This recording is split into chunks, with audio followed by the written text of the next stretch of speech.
Good afternoon. Today we're going to go through the EASI Demographics data file. It's one of our most popular data sets. It is a premium data set, but it probably gets more use than any data set in our collection. In the Browse by Source, we've created a separate area for it because it is so broad. If you go to, in the Browse by Subject, in the Browse by Source, if you scroll down, you'll see it here as well. And it's broken out by year. The publisher has asked us not to allow trending on it because the model changes from year to year. So we want to show historical data, but we break it up into separate data sets. If you go into the data set, you'll see the categories. The first one is consumer behaviors. And what you're doing here is you're selecting a subject area.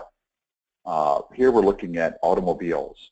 We can see that this data is available for the nation, by state, by county, by census tract, by zip code, and here we'll look at all of the counties in the country. And so we give you two metrics that you can toggle between. One is the total number of households in this case, the zip code that we're looking at, and then the percentage of households that meet the criteria that we've selected. And if I show data, I can see the total count of households and the percent that meet the criteria that we're looking at.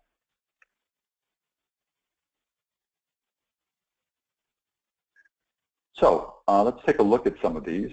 Here we're looking at automobiles, and just to give you an idea of how detailed this data is, we can look at how much people spend on automobiles, how are they maintained, how are they financed, and then we get into actual brands, and this is an area where you may want to use the ranking. A lot of people use EASI just with the mapping capability, but with the ranking, that gives you a different capability to compare. So if I wanted to look at how many people bought Cadillacs versus Audis, I hold my control key down to multi-select, and now I have the percentage of households that buy Cadillacs versus Audi by zip code. If I go into computer use, we can look at how much people spend on computers. Where do they purchase them at, whether they're using Macs or IBM Intel-based machines. We can look at the brands of the machines, whether they're used at home or at work. And then we get into operating systems and peripherals and versions of operating systems. So very detailed data here. If we look at sports, we have sports participation by types of sports. So I encourage you to look at all of these consumer behavior data sets, as all of them break out into very detailed, interesting categories. Consumer expenditures is a data set that is derived from the Consumer Expenditure Survey from the Bureau of Labor Statistics, and they take this data along with the U.S. the Decennial Census and the Survey of the American Consumer to create this data that they take the national consumer expenditures and push them down geographically to the state, county, census tract, and zip code level. And so what we're looking at is total amount spent, the number of households, and then we divide it out to give you an amount per household. And so you can look at it by food, home, or miscellaneous. Consumer Price Index is another application where they've modeled data, and this data is not available for all states and all areas. So here we're looking at Florida, and we can see the CPI and the different categories by zip code in the state of Florida. Consumer Spending Analytics is a very powerful data set with an enormous amount of data. And it's a data set that was created specifically for us, and it's one that, it's so large, we're really built to handle these large types of data sets. So when you select one, what we're going to give you is all of the categories from the Consumer Expenditure Survey, and this is for creating business plans. So if I wanted to look at the market potential for bakery products here in the state of Florida, we'll give you the total amount. In this case, we're looking at it by zip code. So this is the market potential by zip code. We'll give you the total number of households, and then we divide it out to give you an amount spent per household. Here we're looking at the total market, but then we can break it down further by age of householder, household income, race and ethnicity, and household type, household structure. EASI also produces census data. We can look at metrics by age, by ancestry, and I find this one to be one of the more interesting ones. We have general demographics, employment metrics, how long do people take to get to work, how long have they been at their job, and then we look at data from a perspective of household units. And then EASI has also created these interesting profiles, and these are done on an index basis where we have a mean of 100. And so I'm looking at expensive homes in the state of Florida. And so I can see the red is where we would have more expensive homes, and it would make sense that it would be along the coastline.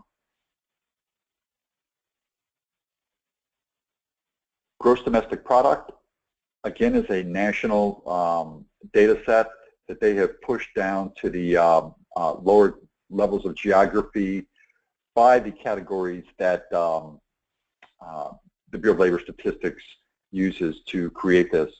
The Bureau of Economic Analysis. For health, we can look at chronic conditions for adults, for children, and then we can look at deaths by primary cause of death. Under industries, we can look at account of employees and account of establishments by NAICS code.